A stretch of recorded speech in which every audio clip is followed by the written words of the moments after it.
Imagina habitar en un lugar de indescriptible belleza, en perfecta comunión con Dios, donde la paz reinaba en cada rincón. Sin embargo, todo esto fue alterado por una decisión equivocada. El hombre, diseñado para caminar en armonía con su Creador, sucumbió a la seducción de la tentación, desencadenando una serie de consecuencias devastadoras e irreversibles. ¿Qué ocurrió en ese trágico día en el esplendoroso jardín del Edén? ¿Cómo una sola decisión de rebeldía logró cambiar el destino de toda la humanidad, sumergiéndola en una espiral de sufrimiento y separación de Dios? Estimado oyente, hoy exploraremos el momento en que la perfección fue quebrantada y el pecado entró en el mundo, marcando para siempre el curso de la historia. Antes de comenzar, quiero agradecerte por seguirnos y ser parte de nuestro ministerio. La mejor manera de ayudarnos es compartiendo este mensaje con todos tus amigos y familiares. Eso nos permite continuar difundiendo el Evangelio y alcanzar a más personas con el mensaje de Cristo. Empezamos.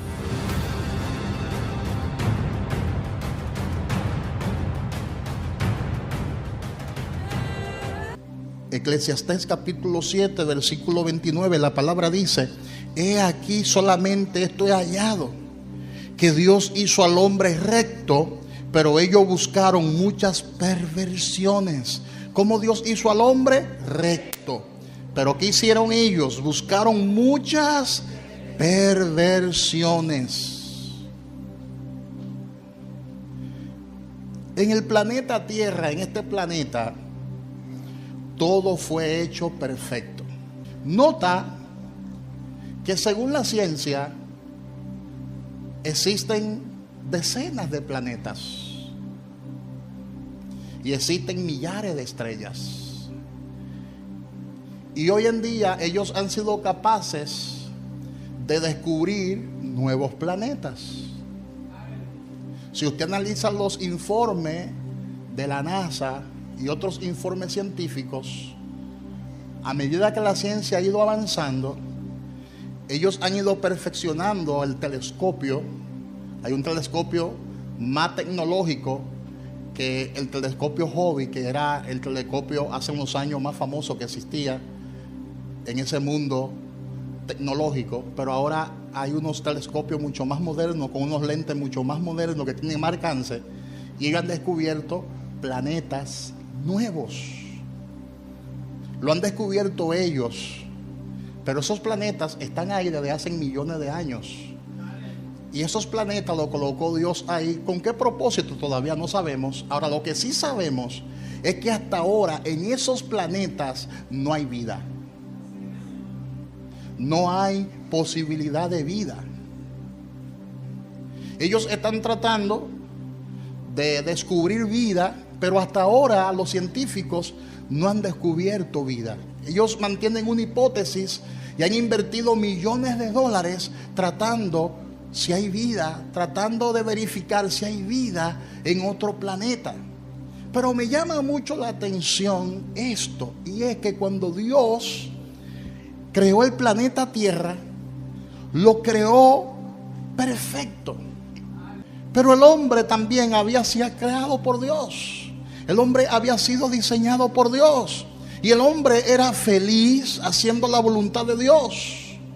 Adán y Eva fueron creados, según la Biblia, en el libro de Génesis capítulo 1, versículo 26, fueron creados a la imagen y semejanza de Dios. Eso significa que ellos tenían la capacidad de razonar, al igual que los ángeles. Porque si Lucifer se rebeló contra Dios, era porque tenía la capacidad de razonar, de analizar, de decidir. Los animales no tienen la capacidad de razonar, sino que ellos se mueven por instinto. Un gato no puede razonar, un perro no puede razonar. La gente dice: ese perro sí es inteligente. No es que el perro es inteligente, sino que ha aprendido por instinto cierto tipo de tarea. Pero no es que el perro tiene raciocinio para poder razonar. Entonces el hombre fue creado a la imagen y semejanza de Dios. Fue hecho una persona, así como Dios es una persona, y vivían en armonía perfecta, en unión con su Creador. Su casa era aquel huerto donde Dios hizo nacer todo árbol delicioso a la vista y bueno para comer. Ahí está en la palabra, en el libro de Génesis, en su capítulo 2, versículos 8 y 9. Dios había plantado un huerto en el Edén y allí había colocado al hombre que había formado, que había creado. También en medio de aquel huerto Dios hizo nacer el árbol de la vida. ¿El árbol de qué? De la vida. Pero aparte de ese árbol de la vida, había hecho nacer el árbol de la ciencia del bien y del mal, dando a entender por la palabra que ese no era el único huerto. Había un huerto anterior que era el huerto de Dios, donde Dios había colocado a Lucifer también.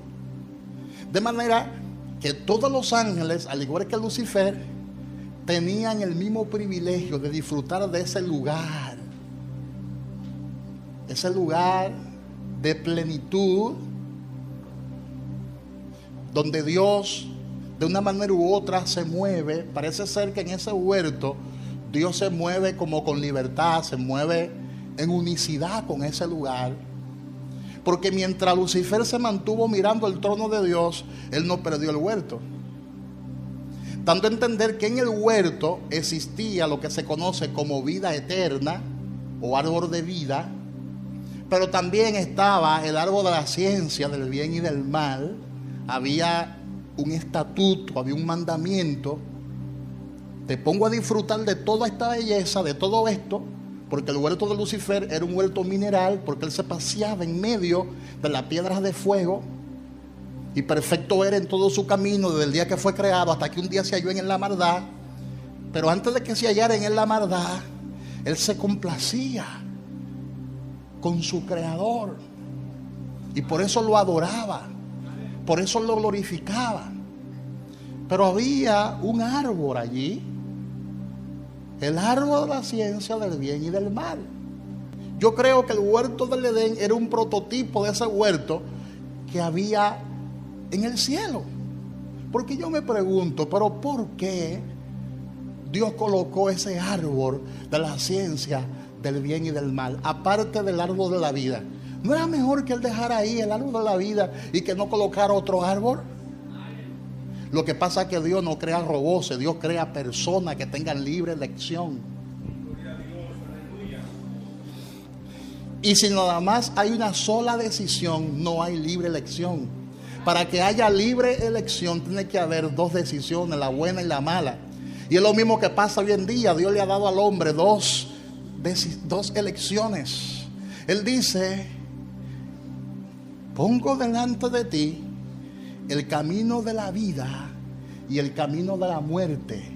Escoge la vida para que viva. Pero te da las dos posibilidades. A Lucifer le dio las dos posibilidades. A los ángeles le dio las dos posibilidades.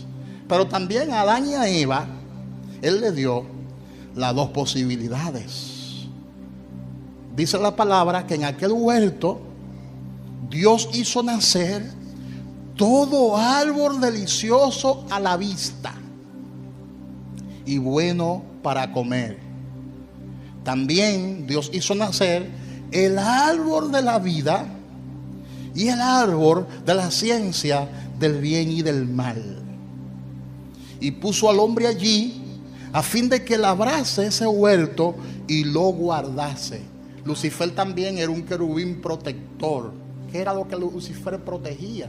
¿Qué era lo que Lucifer guardaba? ¿Te das cuenta?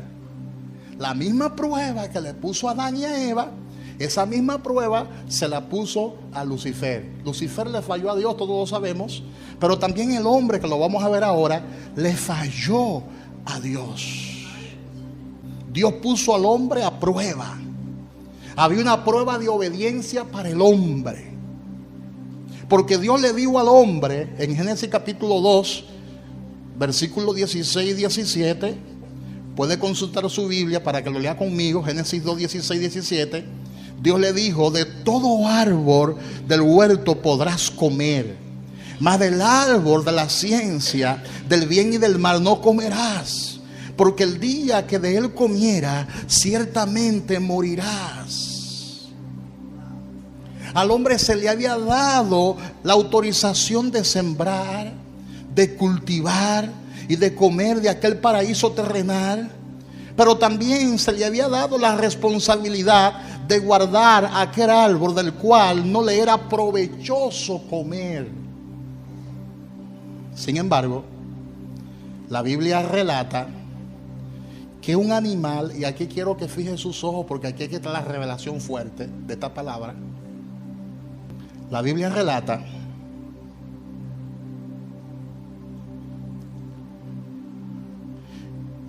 que un animal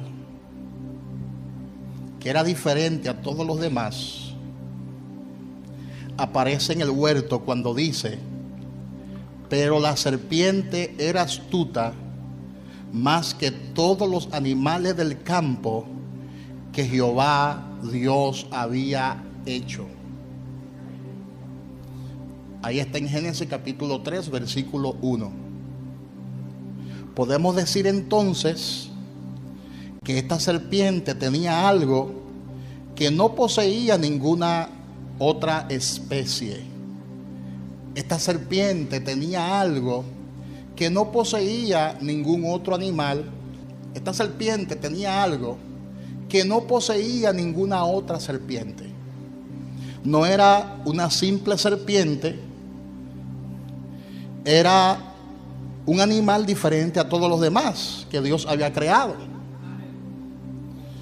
Por tanto, este reptil era la imagen manifiesta de la iniquidad.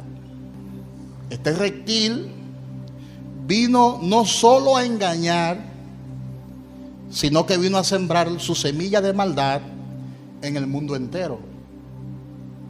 Lo que significa que no era en sí un reptil, era alguien diferente. ¿Cómo yo lo sé que era alguien diferente? Porque los reptiles no hablan. Una serpiente no habla. Los animales no hablan.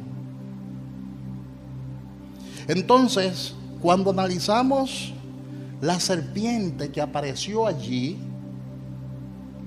nos daremos cuenta a la luz de la palabra, según el contexto, porque a la Biblia hay que buscarle el contexto para entenderla.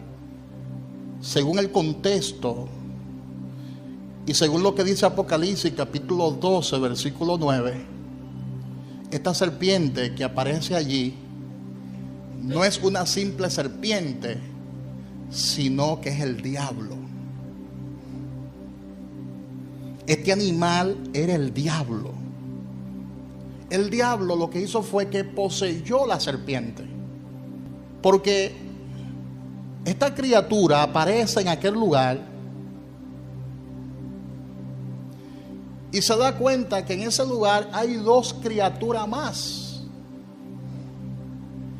y que esas dos criaturas tienen la imagen y la semejanza de Dios, porque la imagen y semejanza de Dios no la tenía ningún otro animal. Ni el león, ni el tigre, ni el mono, ni la pantera, ni el puma, ni el gato, ni el perro, ningún otro animal tenía la imagen de Dios. Por esta serpiente se da cuenta que en el huerto hay dos personajes muy parecidos al Creador, y se enfoca en esos dos personajes que fueron creados a la imagen de Dios, según Génesis capítulo 1 versículo 26. Ahora póngase a pensar en la incomodidad que tenía la serpiente, porque acuérdate que él quería ser semejante a Dios. Dije semejante a Dios. Lucifer quería ser semejante a Dios, y de repente observa en el huerto a dos personas que tienen lo que él quería.